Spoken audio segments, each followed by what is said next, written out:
The recent deaths of illegal miners in Stilfontein, among other events, have reignited calls to decriminalise and formalise artisanal and small-scale mining in South Africa. Community groups like MACUA say current crackdowns are punishing the poor while protecting mining elites. Let's talk about all of this, especially the formalisation of artisanal mining in South Africa with Christopher Rutledge, who is the Executive Director of MACUA Wamua Advice Office.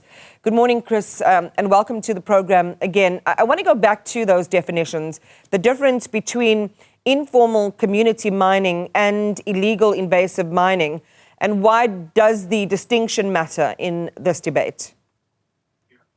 Thank you very much, Iman. So, yes, indeed, we are concerned that the Department of Mineral has told the country that they are going to be dealing with artisanal mining. But when we look at the proposed amendments, we don't see how this is going to work. For example, the definition that they propose is overly focused on the types of tools and the techniques that are used, so rudimentary tools. So they can only use, for example, a spade and a hammer. It excludes cooperatives, so you cannot, as a group of community, a women's group, an informal collective, or a cooperative work a site. So you can only do it as an individual. It doesn't acknowledge the fact that we're dealing here with a question of poverty. So the definition ignores the fact that artisanal mining is ultimately a survivalist and subsistence activity, and a key means for local economic activity to be filtered down to communities. And it also doesn't allow for state support and technical assistance, which is one of the things that we've been saying, is that, to suggest that artisanal mining, you can only have a small space, you cannot work together with other people, and that you will have no legal support. But at the same time, if you want to apply for an artisanal mining, you must essentially produce a environmental impact assessment. So something that, an ordinary poor working class person who's looking to earn a living is not able to do. So it looks like the department has created a bit of a trap. So on the one hand, it says, yes, we're going to legalize artisanal mining, but on the other hand, it provides absolutely no pathway for this to be realized. So given this paradigm, Christopher, that you describe, it looks like we're on a path that is going to continue recreating the past. I'm afraid so, Iman. So one of the main concerns that we've had is that the MPRDA, the Minerals, Petroleum Resources Development Act, does not allow for artisanal mining. It only allows for small-scale mining. So what the Act now does, it does exactly the same thing. It essentially redefines small-scale mining, but it's still small-scale mining. So you still have to have a relatively large amount of capital in order to start operations, and that excludes 99% of all the people who are currently active in artisanal mining and doesn't solve the problem. It just creates a situation in which poor Black people are going to continue to be criminalized. Along with those regulations, they increase the fines, and they also allow police now to act against poor working class people, but it doesn't allow police to act against rich corporate miners. So there is this development of an anti-poor mining system that sits at the heart of what we are concerned about. I want to go to Operation Avala Mgodi. So from your perspective, it has led, you say, while Operation Avala Mgodi has led to thousands of arrests, it's also led to mass deaths underground. Who should be held responsible for those deaths? And how do you see justice in a context where, criminality is involved, but at the same time, there's this debate for how you separate from those who are crime syndicates and those who have a legitimate case to be made in terms of sustainable business for cooperatives, young people, and female-operated small-scale mining operations? So we say that firstly, the state has to take the major part of the responsibility. For more than a decade, we've been calling on the state to legalize artisanal mining. If the state had legalized the sector, we wouldn't have had the influx of criminal syndicates that we've seen across the country, and we wouldn't have seen the violence and the, you know, the lawlessness that has accompanied artisanal mining in our country. And that is a failure of the state. The state has failed to police and to regulate the sector, even though they've been given warnings. So firstly, I think the state needs to act. Secondly, in Stilfontein, there is a particular matter in which the state acted knowingly to murder and kill more than 100 people. Now, that was an act of state violence perpetrated against poor working class people, despite the fact that we, as MACUA and community leaders, offered the state an opportunity to negotiate the egress of people, to let people come out, and they refused. You know, the minister was very clear that they're going to smoke them out and essentially kill them, which is what they were going to do. Yesterday, Bishop Paul Verheyen, on Saturday, when we were doing the memorial, Bishop Paul Verheyen told us how Minister Gwede Mantashe had told him directly that he was going to bury those people there and that the church can just come and make a service. So there was a clear intent by the state to kill poor working class people. And so the state needs to take responsibility. The fact that, you know, that locations are also used for sex trafficking and human trafficking is part of what I say the state needs to take responsibility for, because they haven't regulated it. Yeah. So the state needs to step up and regulate the sector. I want to come to two issues. The one is this idea that you're demanding special attention, but I'll park that for just a moment. When you say that the state killed poor working class people, when we watch that story and we look at the number of illegal or undocumented individuals who are involved in that, we've heard stories of crime kingpins being involved in it. It doesn't gel, Christopher, with the picture that you're sharing of poor working class and in the majority South Africans being caught up, particularly in the Stilfontein event. So how do you explain that? What is the narrative that you present to South Africans who will say, well, then who do we believe?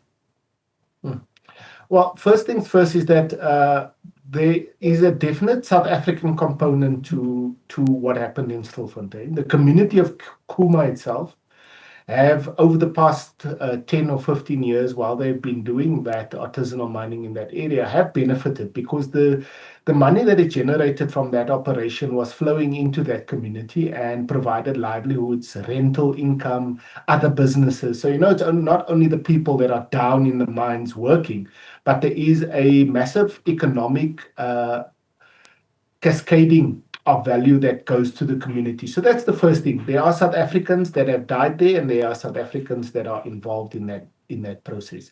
Secondly, is like we say, because the state failed to regulate the sector, what has happened is that criminal syndicates have come in and they have started to exploit poor working class people from across the region, keeping in mind that South Africa has always drawn mine workers from across the region, from Lesotho, Mozambique, Angola, all over. That is a historical legacy and it continues. And so that should not be a reason why people should be treated with less humanity and why their human rights don't matter. So, is that. So the third element is that we say that while we are in support of creating law and order and creating regulated spaces, we are completely against a state and a police that operates outside of the law. So our law is very clear. The right to life is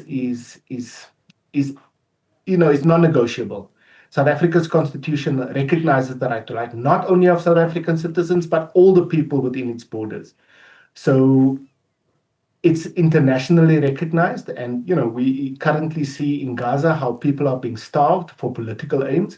And that's exactly what the South African government has done. So there's three elements to that, at least that we can say needs a considered discussion. The fact that there's been no commission of inquiry, the fact that the Human Rights Commission has delayed this conversation, the fact that the state itself has not held itself to account and said, listen, over 100 people lost their lives. Let's sit down and understand what happened here. They haven't done that. They've continued to say, these are criminals and they need to be murdered, and that is unacceptable in a constitutional democracy, in our view.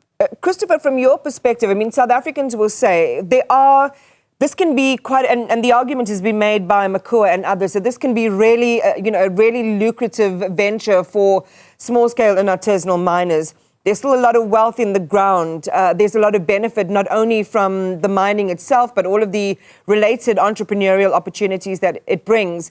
South Africans will say, and they have, that we enjoy it when the majority of that benefit is for South Africans. It is for those, in the community historically who might have been involved in their families as well over many generations in the local mining, that finally there would be that benefit for themselves. Is there something wrong in wanting that for South Africans in the majority? Notwithstanding the fact that, as you say, we live in a context where historically, migrant mining labor has been part of our mining story. But for South Africans who say we don't want undocumented foreign nationals reaping the benefits, whether, directly or through these syndicates, how do you respond to this complex debate? No, we absolutely in agreement with that. We understand that completely. In fact, that's what we fight for and struggle for every single day. Our communities are protesting, they're organizing themselves to demand exactly that. So that South Africans who are directly affected by mining, and as the law says that South Africans are the ones who are supposed to benefit. And yet we're not seeing it. We've just released a report last month in which we've shown that South Africans are not benefiting. So what we have here, Iman, is a situation in which the mining sector is regulated in such a way that it only benefits foreign corporations, foreign multinationals, large-scale mining corporations and political elites. It is not benefiting the people of South Africa. Now, Stilfontein is a good case in point because it is a situation in which a few have been benefiting. That mine, Stilfontein mine, they reaped billions of rands across the years, and they've left nothing in that community.